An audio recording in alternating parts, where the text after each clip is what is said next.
Bismillahirrahmanirrahim. Assalamualaikum warahmatullahi wabarakatuh. Alhamdulillahi rabbil alamin. Allahumma sholli ala Muhammad wa ala ali Muhammad. Rabbi sholli sholli wa yassirli amri. Lalu uqdatan min lisani yafqahu qawli. Robi jin ilman warzuqni fahman birahmatika ya arhamar rahimin. Amalan yang tetap menghasilkan pahala oleh Syekh Abdul Razak bin Abdul Muhsin Al-Abad Al-Badir. An Anas radhiyallahu anhu Qala Rasulullah sallallahu alaihi wasallam sab'un yajril lil abadi ajruhunna wa huwa fi qabrihi ba'da maut. Man allama ilman au ajra nahar au hafaro bi'ron au goirosa nahlan au bana masjidan au warosa musahafan au taroka waladai yastaghfirullahu ba'da maut.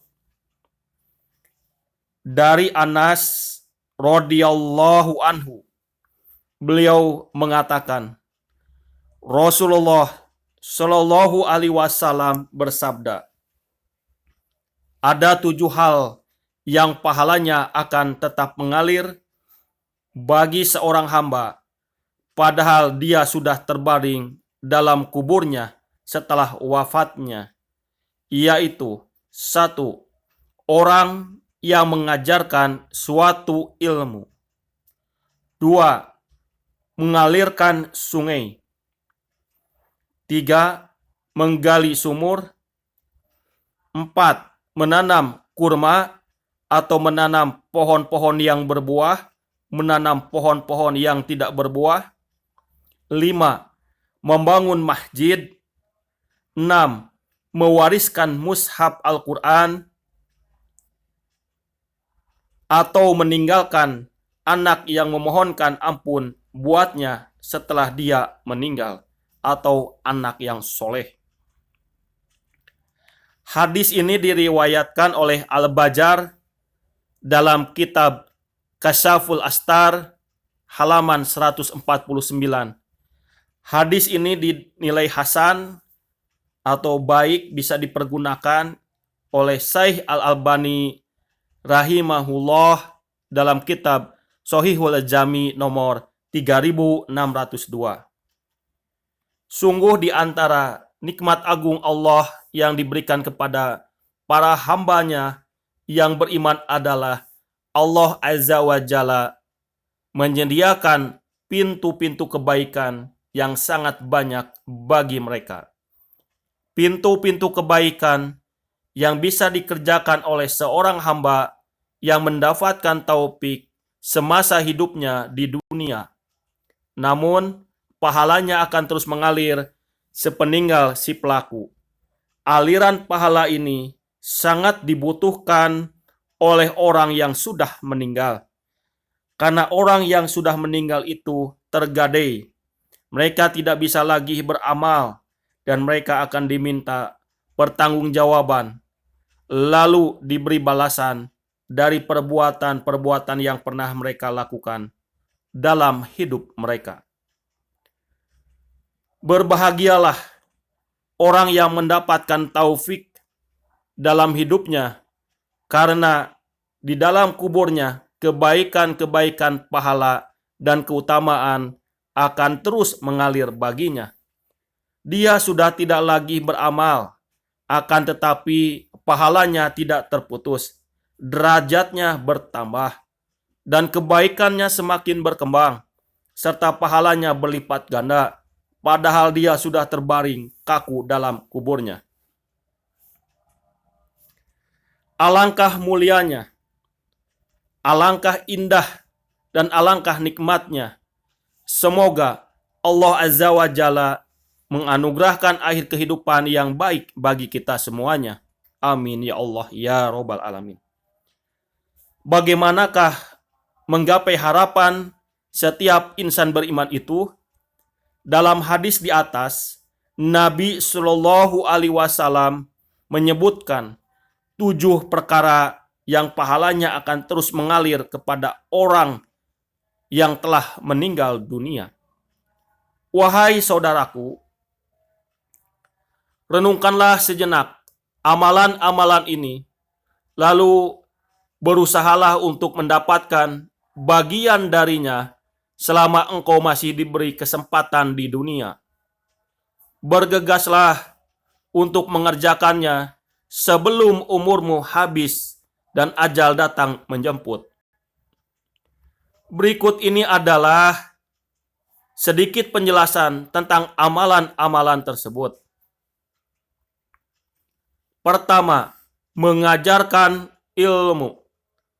Kata ilmu yang dimaksudkan di sini adalah ilmu yang bermanfaat, yang bisa mengantarkan seseorang agar mengerti tentang agama mereka, bisa mengenalkan Rob dan sesembahan mereka, ilmu yang bisa menuntun mereka ke jalan yang lurus, ihdinas syiratal mustaqim, ilmu yang dengannya bisa membedakan antara petunjuk dan kesesatan, kebenaran dan kebatilan, serta halal dan haram.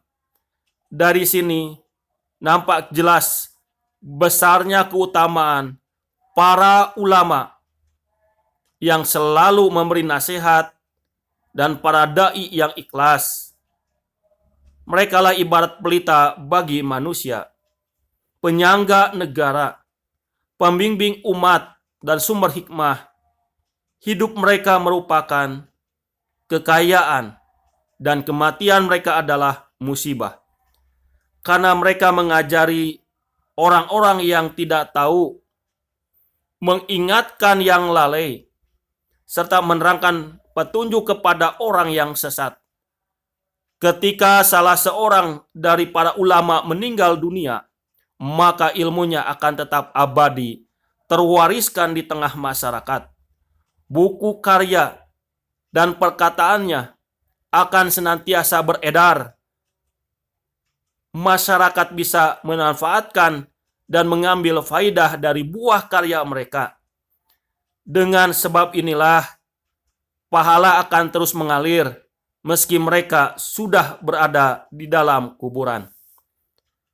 Para sahabat beriman, tentunya ilmu yang di sini tidak dikotomi ilmu agama maupun bukan ilmu agama. Tentunya semua ilmu bersumber dari Allah Subhanahu wa taala melalui perantara Nabi Muhammad Shallallahu alaihi wasallam yang tertulis di dalam Al-Qur'anul Karim, juga hadis atau sunnahnya beliau.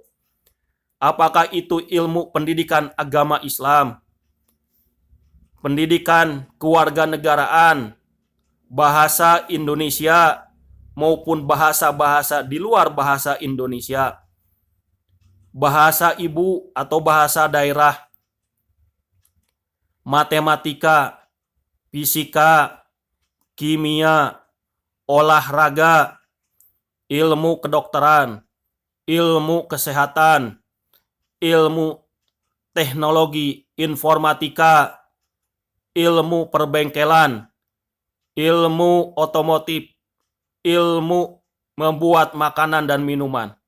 Tentunya semua itu adalah ilmu-ilmu yang bersumber dari Allah Subhanahu wa taala. Tentu niat kitalah yang perlu kita luruskan. Segala yang kita kerjakan, marilah kita niatkan kepada Allah Subhanahu wa taala untuk kemaslahatan manusia di seluruh dunia. Dahulu banyak orang mengatakan seorang yang berilmu meninggal dunia sementara kitabnya masih ada. Namun sekarang suaranya pun terekam dalam pita-pita kaset atau kepingan CD yang berisi pelajaran-pelajaran ilmiah, muhadoroh, dan khutbah-khutbah yang syarat dengan manfaat sehingga generasi-generasi yang datang setelahnya bisa mengambil manfaat darinya.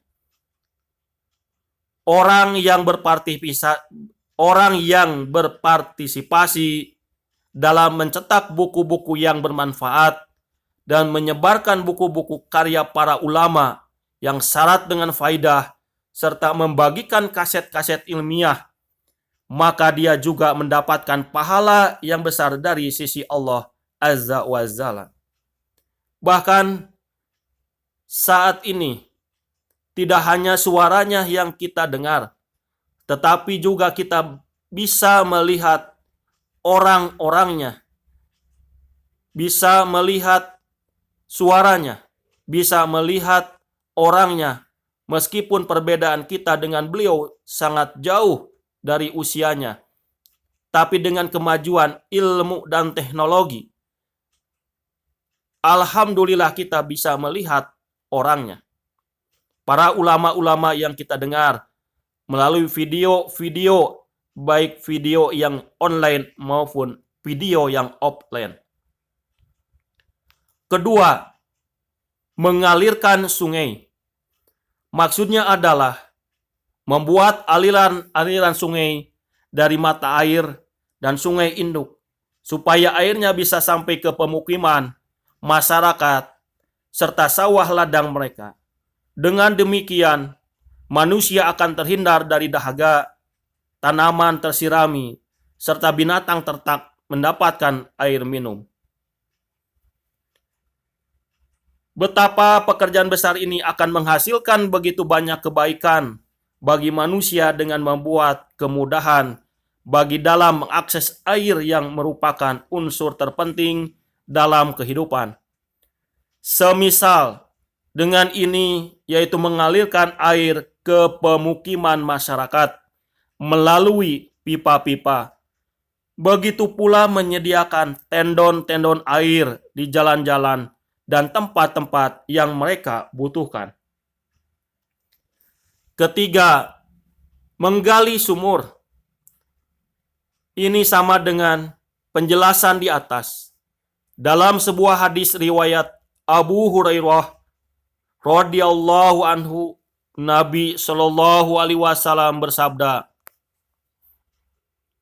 "Bainama rajulun yamsi batariqos tada alaihil atasu fawazada bi'ran fanazzala fiha fasariba summa kharaja faida kulaboy yalhasu ya'kulus sarra minal atasi faqala rajulul laqad balago hadal kulaba minal atasin mislul ladhi kana balago bi fannazalal bi'ra famalahu fahu ma'ana fasaqol qalaba fasakarallahu lahu faghafara lahu qalu ya Rasulullah wa inna lana fil bahaimi ajron faqala na'am fi kulli dhati kabidin radbatin ajrun. Suatu ketika ada seorang lelaki yang menahan dahaga yang teramat berat berjalan di jalan. Lalu dia menemukan sumur. Dia turun ke sumur itu, lalu meminum kemudian keluar. Sekonyong-konyong dia mendapati seekor anjing terengah menjulurkan lidahnya, menjilat tanah karena saking hausnya. Melihat pemandangan ini, lelaki itu mengatakan, anjing ini telah dahaga yang sama dengan yang aku rasakan. Lalu dia turun ke sumur dan memenuhi sepatunya dengan air, lalu diminumkan ke anjing tersebut. maka dengan perbuatannya itu Allah Azza wa Jalla bersyukur untuknya dan memberikan magfirah ampunannya. Para sahabat bertanya, apakah kita bisa mendapatkan pahala dalam pemeliharaan binatang? Rasulullah Shallallahu Alaihi Wasallam menjawab, iya, pada setiap nyawa itu ada pahala. Apakah kita bisa mendapatkan pahala dalam pemeliharaan binatang? Rasulullah Shallallahu Alaihi Wasallam menjawab, iya, pada setiap nyawa itu ada pahala. Ini pahala yang didapatkan oleh orang yang memberikan minum. Lalu bagaimana dengan orang yang menggali sumur yang dengan keberadaannya akan tercukupi kebutuhan minum banyak orang dan bisa dimanfaatkan oleh banyak orang. Keempat, menanam pohon kurma, menanam pohon-pohon yang lainnya, baik yang berbuah maupun tidak berbuah. Telah diketahui bersama bahwa pohon kurma merupakan pohon termulia dan memiliki banyak manfaat buat manusia. Maka barang siapa menanam pohon kurma dan mendermakan buahnya untuk kaum muslimin, maka pahalanya akan terus mengalir setiap kali ada yang memakan buahnya, atau setiap kali ada yang memanfaatkannya, baik manusia maupun hewan. Ini juga berlaku bagi siapa saja yang menanam segala macam pohon yang bermanfaat bagi manusia. Penyebutan kurma dalam hadis di atas secara khusus disebabkan keutamaan dan keistimewaan yang dimiliki oleh pohon kurma. Tidak hanya buahnya, pohon pun bermanfaat, yaitu oksigennya, menyimpan sumber air, juga peneduh ketika musim panas, menyerap air, menyimpan air ketika musim kemarau. Pada saat musim panas, ada makhluk Allah, baik itu manusia, hewan, berteduh di bawah pohon karena matahari yang panas. Ini merupakan juga pahala yang besar. Berbahagialah bagi saudara-saudaraku yang di rumahnya ada pohon. Pemerintah yang telah menanam pohon di pinggir-pinggir jalan, di pinggir-pinggir sungai, di pinggir-pinggir gunung, di pinggir-pinggir pasir, juga masyarakat semuanya yang telah berpartisipasi aktif di dalam gerakan menanam pohon atau gerakan hijau. Kelima, membangun masjid. Masjid merupakan tempat yang paling dicintai Allah Azza wa Jalla. Sebuah tempat yang Allah perintahkan untuk diangkat dan disebut namanya. Di sana apabila masjid telah dibangun, maka di sana akan dilaksanakan sholat, dibaca ayat-ayat Al-Quran, nama-nama Allah Azza wa Jalla akan disebut, ilmu-ilmu akan diajarkan, serta bisa menjadi tempat berkumpulnya kaum muslimin. Masih banyak faidah-faidah yang lain. Masing-masing poin itu bisa menghasilkan pahala.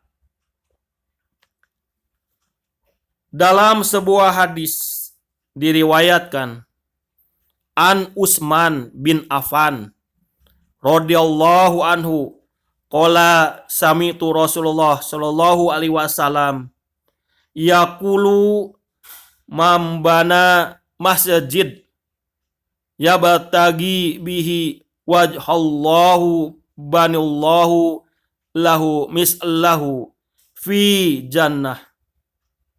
Dari Utsman bin Affan radhiyallahu anhu, beliau mengatakan, aku pernah mendengar Rasulullah Shallallahu alaihi wasallam bersabda, barang siapa yang membangun masjid untuk mencari wajah Allah Azza wa Jalla, maka Allah Azza wa Jalla akan membangunkan rumah yang sama di surga.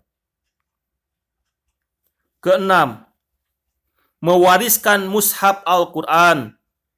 Ini bisa dilakukan dengan cara mencetak atau membeli mushaf Al-Quran, lalu mewakafkannya di masjid-masjid dan majelis-majelis ilmu agar bisa dimanfaatkan oleh kaum muslimin. Orang yang mewakafkan mushaf Al-Quran akan mendapatkan pahala setiap kali ada orang yang membacanya, mentadaburinya, maknanya, dan mengamalkan kandungannya. Ketujuh, mendidik anak-anak. Memberikan pendidikan yang baik kepada anak-anak serta berusaha semaksimal membesarkan mereka dalam ketakwaan dan kebaikan, sehingga diharapkan mereka akan menjadi anak-anak yang berbakti dan soleh, yang mendoakan kebaikan untuk kedua orang tua mereka dan memohonkan rahmat serta ampunan buat kedua mereka. Ketahuilah, wahai saudaraku, bahwa sesungguhnya ini termasuk hal-hal yang masih bermanfaat bagi seorang meski ia sudah meninggal dunia. Senada dengan hadis di awal, yaitu hadis yang diriwayatkan oleh Abu Hurairah radhiyallahu anhu, bahwa Rasulullah Shallallahu alaihi wasallam bersabda, "Inna mimma yalhaqul mu'min min amalihi wa hasanatihi ba'da mautihi ilman allamahu wa nasarahu wa waladan solihan tarokahu wa mushafan warasahu au masjid banahu au baitan li ibni sabil banahu au nahdon ajrahu au sadaqah ahrajahu min malihi fi sihatihi wa hayatihi yalhaquhu min ba'di mautihi." Sesungguhnya di antara amal dan kebaikan yang akan menyertai seorang mukmin setelah meninggalnya adalah ilmu yang diajarkan dan disebarkannya, anak yang soleh yang ditinggalkannya, mushaf Al-Quran yang diwariskannya, masjid yang dibangun, rumah persinggahan yang dibangun bagi orang yang sedang menempuh perjalanan, sungai yang dialirkannya, sedekah yang dia keluarkan dari hartanya saat masih sehat dan hidup akan menyertainya sampai meninggalnya. Juga hadis dari Abu Umamah Al-Bahili radhiyallahu anhu dari Rasulullah Shallallahu alaihi wasallam, "Arba'atun tajri alaihim ajuruhum ba'dal maut, man mata murabiton fi sabilillah, wa man alama ilman ajri lahu amaluhu ma amila bihi, wa man tasaddaqah bisaddaqah fa ajruha yajri lahu ma ujidat wa rajulun taroka waladang solihan fahuwa yad'uhu lahu."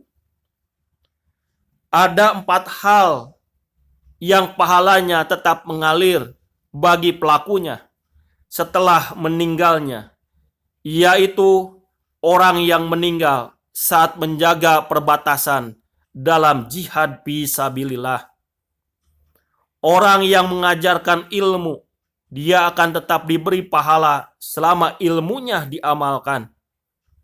Orang yang bersedekah, maka pahalanya akan tetap mengalir selama sedekah itu masih ada.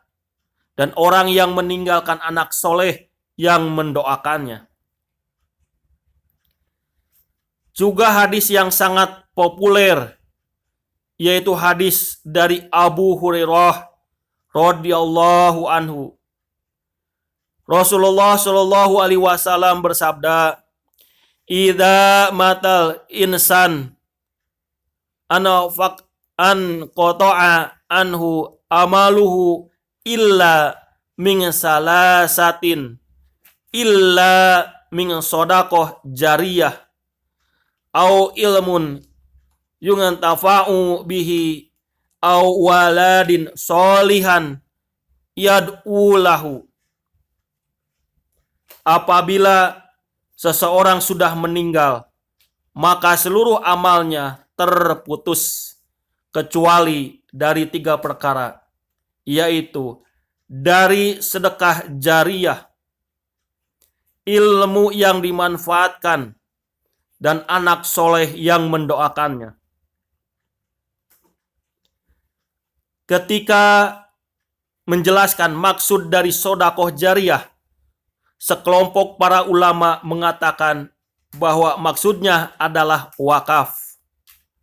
Sebagian besar dari perkara-perkara yang dipaparkan di atas termasuk sodakoh jariyah.